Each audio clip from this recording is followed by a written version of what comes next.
नमस्कार साथियों, अस्सलाम वालेकुम। आप सभी लोगों का हमारे online YouTube channel UP Urdu GS academy पर बहुत बहुत स्वागत है। साथियों, साइंस जो सब्जेक्ट है, तो साइंस सब्जेक्ट में हमने आपको शुरुआत की थी हार्मोन्स। पिछले क्लास में हमने हार्मोन से संबंधित पीयूष ग्रंथि और पीनियल ग्रंथि, पीयूष ग्रंथि और पीनियल ग्रंथि दो ग्रंथियां बताई थी। हालांकि जो हार्मोन से संबंधित जो ग्रंथियां हैं, शुरुआत में जब हमने शुरुआत की थी तो हार्मोन से संबंधित जितनी भी ग्रंथियां थी, पहले उन ग्रंथियों के बारे में हमने बताया था। उसके बाद एक एक करके हम डिस्क्रिप्शन दे रहे हैं हर ग्रंथि का, कौन सी ग्रंथि कहाँ होती है और कौन कौन से हार्मोन्स वो स्रावित करती है। तो इस क्रम में हमने पिछले क्लास में पीयूष ग्रंथि और पीनियल ग्रंथि दो ग्रंथियां बताई थी। और वीडियो शुरू करने से पहले आप सभी लोगों से ये गुजारिश है, निवेदन है कि जिन भाई बहनों ने या जिन दोस्तों ने हमारा पिछला क्लास साइंस का नहीं देखा है, सबसे आसान तरीका है, चैनल पे जाएं, प्लेलिस्ट में जाएं और उस प्लेलिस्ट में हमने हर सब्जेक्ट का अलग अलग फोल्डर बना कर रखा हुआ है और हर फोल्डर में सब्जेक्ट से संबंधित सारे वीडियोस पड़े हुए हैं। साइंस से संबंधित साइंस के फोल्डर में वीडियोस हैं, हिस्ट्री से संबंधित हिस्ट्री के फोल्डर में वीडियोस हैं, उर्दू से संबंधित उर्दू के फोल्डर में वीडियोस पड़े हुए हैं जितना मैंने पढ़ाया हुआ है, और भूगोल से संबंधित भूगोल के फोल्डर में सभी वीडियो पड़े हुए हैं। तो आपसे ये निवेदन है, गुजारिश है कि अगर साइंस का आपने पिछला क्लास नहीं देखा है तो चैनल पे हमारे जाएं, प्लेलिस्ट में जा करके वहाँ साइंस का जो फोल्डर है उसको आप जब ओपन करेंगे तो वहाँ आपको बहुत सारे क्लास मिल जाएंगे जो आज तक हमने पढ़ाया हुआ है। तो आपसे ये गुजारिश है, निवेदन है कि आप वहाँ जा करके पिछले सारे क्लासों को देख लें। साथ ही साथ ये भी गुजारिश है आपसे कि हमारे इस चैनल को आप जिन भाई बहनों ने सब्सक्राइब नहीं किया है, प्लीज़ सब्सक्राइब कर लें। साथ ही साथ अपने दोस्तों में, अपने फ्रेंड सर्कल में शेयर भी करें, लाइक और कमेंट भी करें। तो आगे बढ़ते हैं। हमने बताया था पीयूष ग्रंथि और पीनियल ग्रंथि दोनों ग्रंथियां ऐसी ग्रंथियां हैं जो विभिन्न प्रकार के हार्मोन्स स्रावित करती हैं। और हमने बताया था आपको, आज हम बात करेंगे थायराइड ग्रंथि पर। थायराइड ग्रंथि पर तो थायराइड हमने आपको बताया था कि अंतःस्रावी ग्रंथियां और बहिःस्रावी ग्रंथियां दो होती हैं। तो जो थायराइड ग्रंथि है साथियों, मानव शरीर की, ध्यान दीजिएगा, मानव शरीर की सबसे बड़ी, पूछ लिया जाता है क्वेश्चन में कि मानव शरीर की सबसे बड़ी अंतःस्रावी ग्रंथि कौन सी है। अंतःस्रावी ग्रंथि है, ये ध्यान रखिएगा, बहुत ही इंपॉर्टेंट है। कई बार तो पीसीएस में पूछा गया है, यूपी पीसीएस में पूछा गया है कि मानव शरीर की सबसे बड़ी अंतःस्रावी ग्रंथि कौन सी है। तो आप कहेंगे इसके जवाब में कि थायराइड ग्रंथि है। जो थायराइड ग्रंथि है वो मानव शरीर की सबसे बड़ी अंतःस्रावी ग्रंथि है। ध्यान दीजिए और एक एक पॉइंट को आप नोट करते चलिए। ये हमने इसलिए डायग्राम बनाया है कि आपको समझा सकें। अब इसके जो थायराइड ग्रंथि है ये होती कहाँ है, इसके डिस्क्रिप्शन में थोड़ा सा हम इसके विषय में व्याख्या करेंगे, इसकी व्याख्या इसकी करेंगे और व्याख्या में हम समझा देंगे कि ये क्या चीज है। तो व्याख्या हम करेंगे कि थायराइड ग्रंथि के दो भाग होते हैं, दो भाग होते हैं। आप देख रहे होंगे, एक भाग ये हो गया और एक भाग ये हो गया। बीच में क्या है हम बता रहे हैं आपको। थायराइड ग्रंथि के दो भाग होते हैं और जो श्वास नली, जो श्वास नली के दोनों तरफ होते हैं। तो आप समझ गए होंगे कि बीच में श्वास नली है और एक तरफ एक भाग है, दूसरी तरफ दूसरा भाग है। जो श्वास नली के दोनों तरफ होते हैं, दोनों तरफ होते हैं, समझते रहिएगा। श्वास नली के दोनों तरफ होते हैं, ठीक। स्वर तंत्रों के निचले हिस्से में स्थित होते हैं और स्वर तंत्रों के नीचे स्थित होते हैं। मतलब कि जो श्वास नली जो है जो स्वर तंत्र होता है उसके बिल्कुल जस्ट नीचे वाले हिस्से में ये स्थित होते हैं और इनमें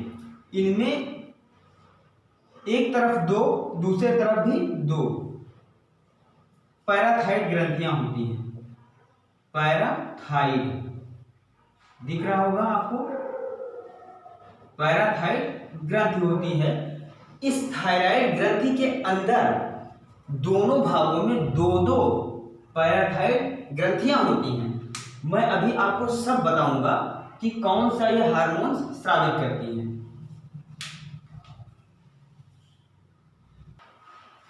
तो हमने कहा कि जो थायराइड ग्रंथि होती है वो श्वास नली के दोनों तरफ 2 भागों में होती है और एक तरफ में 2 और एक तरफ में 2, यानी कि 4 पैराथाइड ग्रंथियां भी होती हैं। और ये ग्रंथियां करती क्या है? ये थायरॉक्सिन एक हार्मोन होता है उसको स्रावित करती हैं। ये क्या करती हैं? थायरॉक्सिन हार्मोन स्रावित करती हैं। बहुत ध्यान से पढ़िएगा और समझते चलिएगा, मैं इसीलिए बहुत स्लो मोशन में पढ़ा रहा हूं। थायरॉक्सिन हार्मोन स्रावित करती हैं। थायरॉक्सिन हार्मोन स्रावित करती हैं।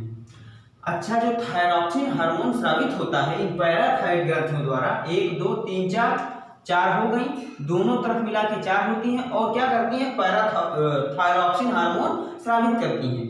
ये जो हार्मोन होता है इसमें 65% मात्रा आयोडीन का होता है। कितना दिख रहा है नीचे तक साथियों? हाँ, 65% आयोडीन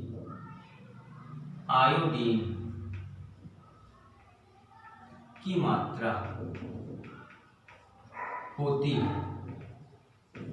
ठीक, जो ये थायरॉक्सिन हार्मोन होता है इस हार्मोन में 65% आयोडीन की मात्रा होती है। और ये जो थायरॉक्सिन हार्मोन है ये कौन स्रावित करता है? ये थायराइड ग्रंथि में जो उपस्थित होता है पैराथाइड ग्रंथि, थायराइड ग्रंथि में जो उपस्थित होता है 4 पैराथाइराइड ग्रंथि, उन्हीं चारों पैराथाइड ग्रंथियों द्वारा ये थायरॉक्सिन हार्मोन स्रावित होता है जिसमें 65% मात्रा आयोडीन की होती है। समझते चलिए, 65% मात्रा आयोडीन की होती है। आगे चलते हैं और यहां मैं लिख दूंगा इसका जो छूटा हुआ भाग है मैं यहां लिख दूंगा।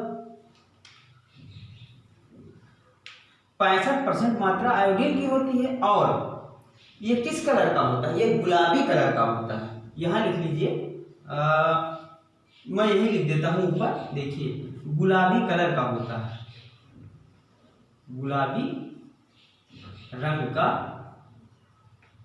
होता है। क्या गुलाबी रंग का होता है? ये जो थायरॉक्सिन हार्मोन होता है ये गुलाबी रंग का होता है। थायरॉक्सिन हार्मोन होता है जो वो गुलाबी रंग का होता है। कौन स्रावित करता है? पैराथाइड ग्रंथि। इसमें 65% मात्रा आयोडीन की होती है और पैराथाइड ग्रंथि द्वारा ये जो है स्रावित होता है। ठीक, और ये गुलाबी रंग का होता है। किस रंग का होता है? गुलाबी रंग का होता है। तो अब हम आगे चलते हैं, थोड़ी और विशेषता बताते हैं। इसीलिए हमने ये डायग्राम बनाया कि आपको समझा दें अच्छे से। ये 2 पैराथाइराइड ग्रंथियां और ये किसमें स्थित हैं? ये थायराइड ग्रंथि के अंतर्गत ही हैं। 2 भाग होता है, जो थायराइड ग्रंथि होता है वो 2 भागों में होता है, श्वास नली के दोनों तरफ होता है। तो एक तरफ 2 और एक तरफ 2, तो 4 पैराथाइराइड ग्रंथि होती है और इन ग्रंथियों से थायरॉक्सिन हार्मोन स्रावित होता है। थायरॉक्सिन हार्मोन में लगभग 65% आयोडीन की मात्रा होती है और वो गुलाबी कलर का होता है। ठीक, इतना तक समझ में आ गया आपके? अब आगे चलते हैं।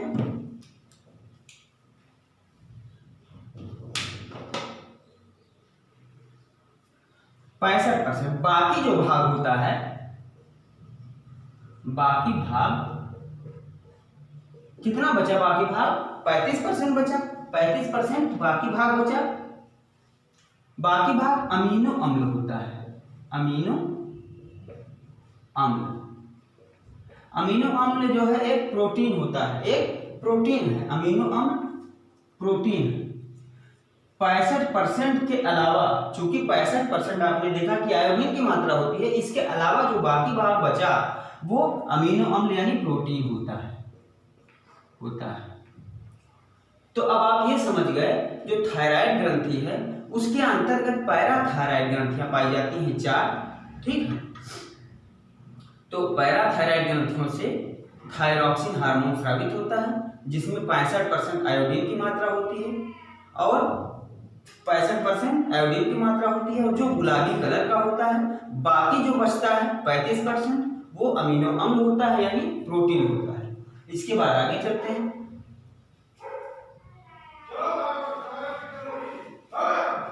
हमने ये भी बताया कि जो थायराइड ग्रंथियां होती हैं वो मानव शरीर की सबसे बड़ी अंतःस्रावी ग्रंथियां होती हैं। इन्हें क्या कहा जाता है? इन्हें एक चीज और कहा जाता है, इन्हें अंतःस्रावी तंत्र का पेसमेकर कहा जाता है। किसको? थायराइड ग्रंथियों को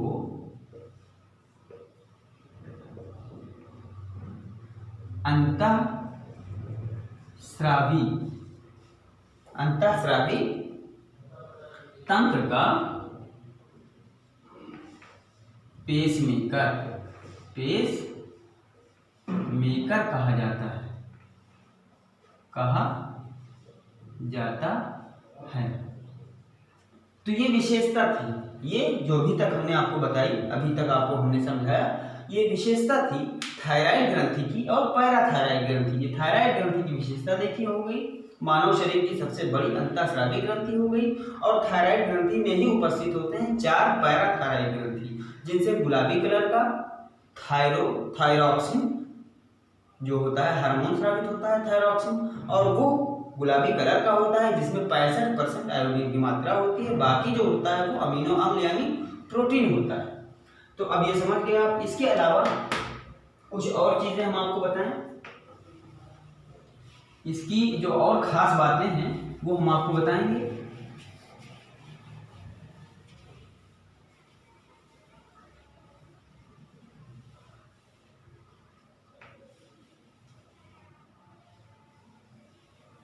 इधर इस साइड में हम लिखेंगे, एक एक पॉइंट नोट करते चले जाएंगे, आप देखते रहिएगा और जहां जरूरत पड़े आपको लिखते भी चलिए। तो देखिए जो थायरॉक्सिन हार्मोन निकलता है पैराथायराइड ग्रंथि से, उस जो है थायरॉक्सिन हार्मोन की कुछ विशेषताएं हैं जो बहुत ही इंपॉर्टेंट है। जो थायरॉक्सिन हार्मोन निकलता है, देखिए थायरॉक्सिन हार्मोन की कमी से एक मिनट साथियों, लाइट बुझ गई, उसको मैं जला दूं।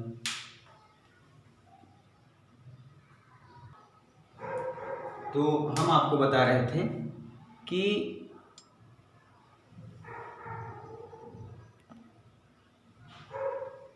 जो थायरॉक्सिन हार्मोन होता है, इसकी कमी से क्या होता है? इसकी कमी से, अब थायरॉक्सिन हार्मोन है तो इसकी कमी से हमने कहा कि इसमें 65% आयोडीन होता है यानी नमक की मात्रा, समझ लीजिए। तो थायरॉक्सिन हार्मोन की कमी से या आयोडीन की कमी से, समझते रहिएगा, कमी से गर्भ में बच्चों का मानसिक विकास रुक जाता है। मानसिक विकास रुक जाता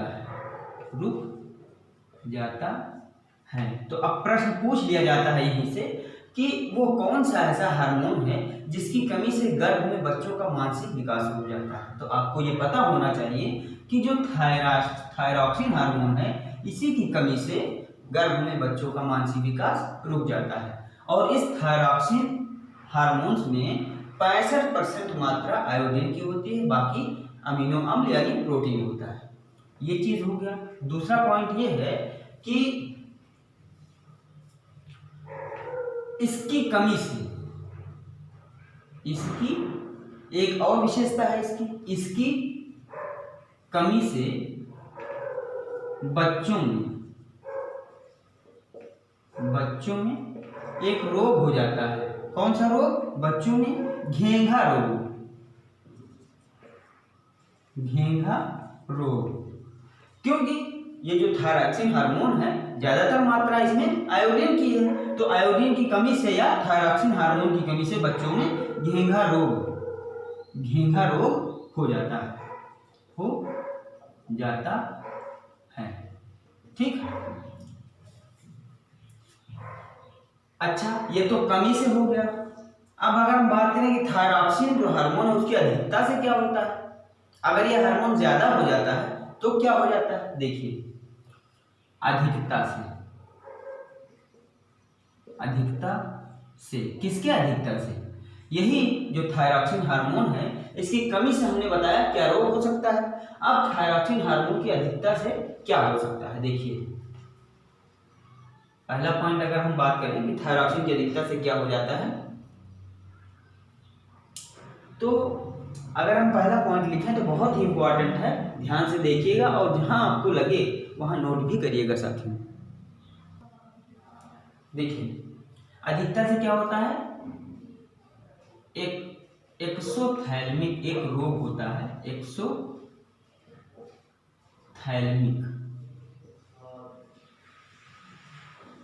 रोग।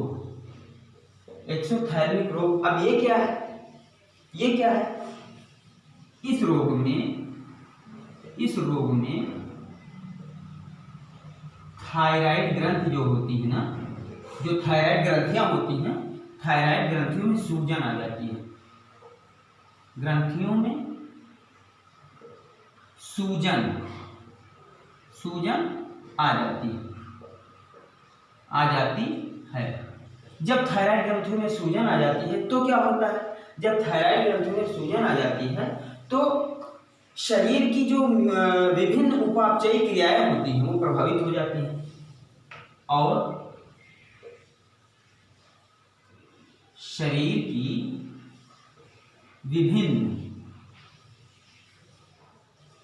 उपापचयी क्रियाएं या मेटाबॉलिक क्रियाएं, विभिन्न मेटाबॉलिक या उपापचयी मेटाबॉलिक दिख रहा है नीचे के साथियों? हाँ, शरीर की विभिन्न मेटाबॉलिक या उपापचयी क्रियाएं प्रभावित हो जाती हैं, प्रभावित हो जाती हैं। तो ये हो गया इसकी अधिकता से। ये जो थायरॉक्सिन हार्मोन है, इसकी कमी से आयोडीन, चूंकि आप जानते हैं कि 65% मात्रा इस थायरॉक्सिन हार्मोन में आयोडीन की होती है, तो इसकी अगर कमी हो जाती है तो इसकी कमी से मानसिक विकास रुक जाता है, जो है गर्भ में बच्चों का। और एक रोग हो जाता है घेंघा रोग, बच्चों में हो जाता है इसकी कमी से। लेकिन इसकी अधिकता अगर हो जाए, तो एक्सोथैलेमिक रोग, ये ध्यान में रखिएगा, एक्सोथैलेमिक रोग हो जाता है। इस रोग में थायराइड ग्रंथि में सूजन आ जाता है, और सूजन आ जाने के कारण शरीर की जो विभिन्न उपापचयी क्रियाएं होती हैं, मेटाबॉलिक क्रियाएं होती हैं, वो रुक जाती हैं, वो प्रभावित हो जाती हैं। तो ये हो गई थायरॉक्सिन हार्मोन की विशेषता। अब जो पैराथायराइड ग्रंथियां हमने आपको बताई थी 4, उन पैराथायराइड ग्रंथियों की विशेषताएं देख लीजिए। पैराथायराइड जो ग्रंथियां हैं उनकी कुछ और विशेषताएं हैं, वो देख लीजिए। यहीं पर हम लिख देते हैं। क्लास को आप कई बार देखने के साथ में तो सब आपको तैयार हो जाएगा। साइंस से हर एग्जाम में क्वेश्चन पूछे जाते हैं, और आपको ये जरूरी है कि आप जितना भी क्लास पढ़ें सबका नोट्स बनाते रहें। हमारे आप चैनल के प्लेलिस्ट में जब जाएंगे तो वहाँ पे आप साइंस का फोल्डर जब खोलेंगे तो आपको 15-20 क्लास मिल जाएगी। बहुत ही इंपॉर्टेंट क्लास हमने पढ़ाई है वहाँ पे। फिर हम आपको बताएंगे पैरा थायराइड ग्रंथि। अब जो पैराथायराइड ग्रंथि है उसकी क्या क्या विशेषताएं हैं, इन पर आप नजर डालिए। तो पॉइंट टू पॉइंट हम लिखेंगे, आप देखते चलिए। जो पैराथायराइड ग्रंथि है उसकी और क्या क्या विशेषताएं हैं। तो सबसे महत्वपूर्ण विशेषता तो पहले नंबर पे हम लिख रहे हैं कि देखते रहिएगा, नोट भी कर लीजिए। कैल्शियम, ये इस पैराथायराइड ग्रंथि की विशेषता हम लिख रहे हैं। इस विशेषता को पूछ लिया जाता है कि पैराथायराइड ग्रंथियों की निम्नलिखित में से कौन सी विशेषता नहीं है, तब आप जब जानेंगे तब आप कर ले जाएंगे। इसकी प्रमुख विशेषता है कि कैल्शियम तथा फास्फेट, कैल्शियम तथा फास्फेट की मात्रा को क्या करता है, ये कैल्शियम तथा फास्फेट की मात्रा को मांसपेशियों तथा रक्त में नियंत्रित करता है। मांसपेशियों तथा रक्त में, रक्त मतलब ब्लड, खून, रक्त में नियंत्रित करता है, नियंत्रित करता है। पहली महत्वपूर्ण विशेषता पैराथायराइड ग्रंथि की तो यही हो गई कि पैराथायराइड ग्रंथि क्या है। तो पैराथायराइड ग्रंथि की उपस्थिति थायराइड ग्रंथियों में होती है, जो 4 होती हैं, और इनकी मुख्य विशेषता है कि कैल्शियम और फास्फेट की मात्रा को, कैल्शियम और फास्फेट की मात्रा को मांसपेशियों और रक्त में नियंत्रित करता है। पहली विशेषता यही हो गई। अगर हम दूसरी विशेषता की बात करें कि इसकी कमी से क्या हो सकता है, इसकी कमी से क्या हो सकता है, तो इसकी कमी से जो रक्त है ना, इसकी कमी से रक्त में फास्फेट की मात्रा बढ़ जाती है। अगर पैराथायराइड ग्रंथि ना हो तो रक्त में क्या हो जाता है, रक्त में फास्फेट की मात्रा बढ़ जाती है। तो आप समझ गए, चूंकि इसका काम ही है कैल्शियम और फास्फेट की मात्रा को मांसपेशियों और रक्त में नियंत्रित करना। अगर यही पैराथायराइड ग्रंथियां नहीं होती हैं, मान लीजिए इनकी कमी हो जाए, तो क्या होता है, रक्त में फास्फेट की मात्रा बढ़ जाती है, रक्त में फास्फेट की मात्रा बढ़ जाती है और कैल्शियम की मात्रा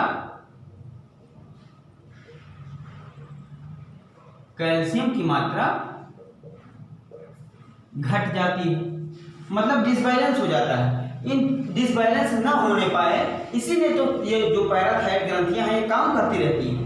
इनका ये काम है कैल्शियम और फास्फेट की मात्रा को नियंत्रण करना। लेकिन जब इनकी कमी हो जाती है तो रक्त में जो फास्फेट की मात्रा बढ़ सकती है और कैल्शियम की मात्रा घट जाती है।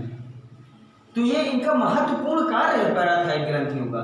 ठीक है साथियों, और क्या हो जाता है, इसके कारण क्या हो सकता है, इसके कारण क्या हो सकता है, मांसपेशियों में ऐंठन उत्पन्न होता है। मांसपेशियों में जब ऐसी स्थिति आ जाती है तो मांसपेशियों में क्या होता है, मांसपेशियों में ऐंठन उत्पन्न होता है, मांसपेशियों में ऐंठन उत्पन्न होता है।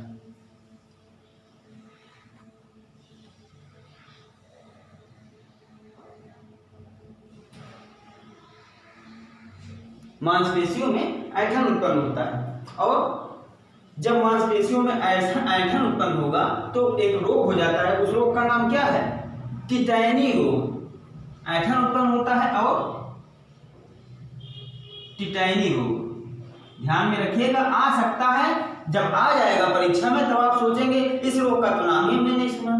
इसलिए मैं हमेशा कहता रहता हूँ आपसे कि क्लास बहुत ही केंद्रित होकर देखिए, बहुत ही धैर्यपूर्वक देखिए और आप नोट भी करते चलिए। जब मांसपेशियों में ऐंठन उत्पन्न हो जाता है और फास्फेट की मात्रा बढ़ जाती है, आयोडीन की मात्रा, कैल्शियम की मात्रा कम हो जाती है, तो टिटाइनी रोग हो जाता है। टिटाइनी रोग,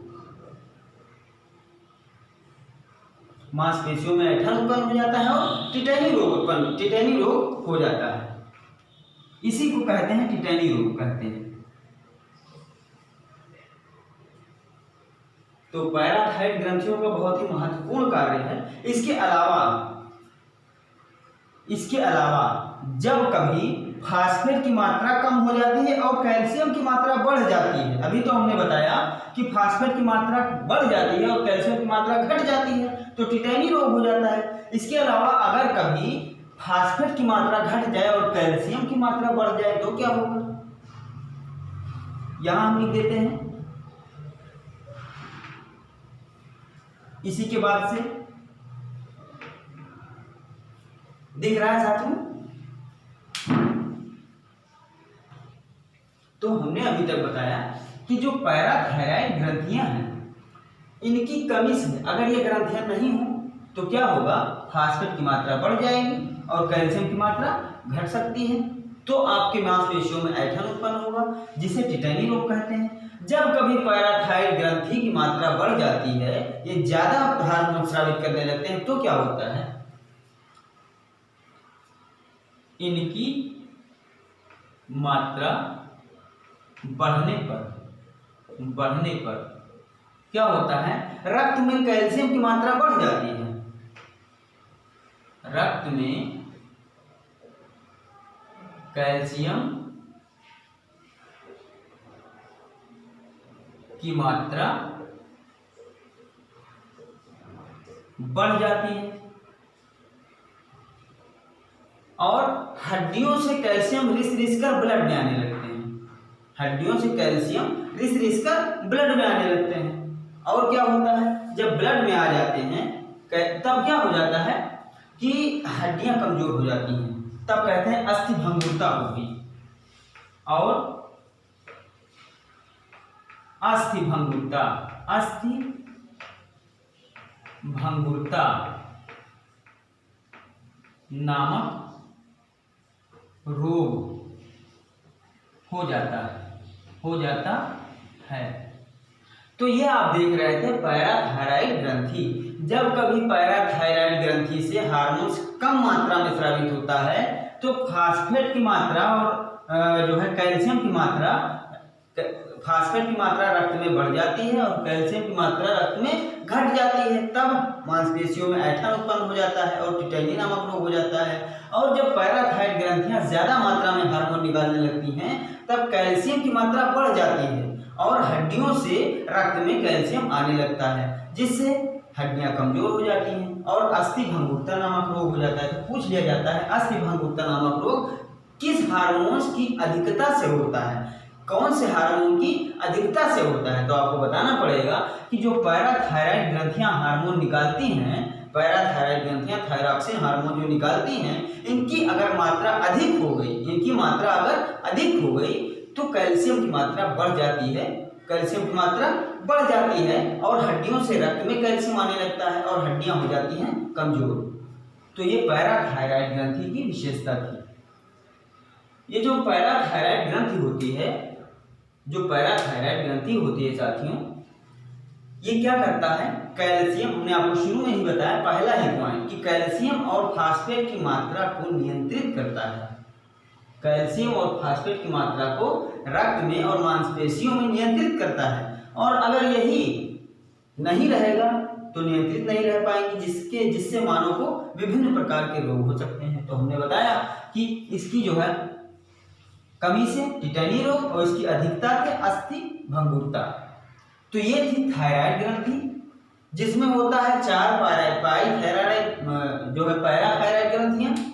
थायराइड ग्रंथि में 4 पैराथायरॉइड ग्रंथियां होती हैं। चूंकि जो थायराइड ग्रंथि होती है वो 2 भागों में होती है, श्वास नली के दोनों तरफ होती है और 2 भागों में होती है, तो 2 एक तरफ और 2 एक तरफ। 4 पैराथायरॉइड ग्रंथियां होती हैं जिनसे स्रावित होता है थायरॉक्सिन हार्मोन।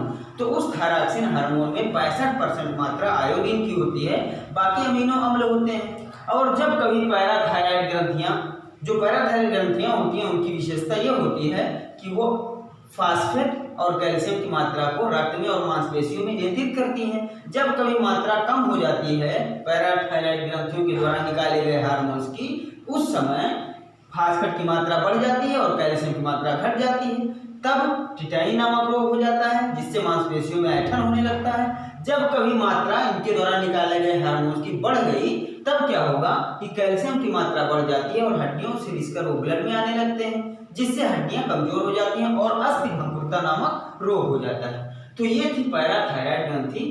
तो हमने आपको टॉपिक पढ़ाया जो बहुत ही महत्वपूर्ण टॉपिक था, शुरू किया था हमने हार्मोन्स। तो हार्मोन्स में हमने पीयूष ग्रंथि आपको बताई, पीयूष ग्रंथि के बाद पीनियल ग्रंथि बताई, पीनियल ग्रंथि के बाद आज आपका हो गया थायराइड ग्रंथि। थायराइड ग्रंथि के बाद हम आपको बताएंगे, क्योंकि थायराइड ग्रंथि हमने आपको बताई और इसके साथ साथ हमने आपको पैराथायराइड ग्रंथियां बताई जो इन्हीं के अंतर्गत आती हैं।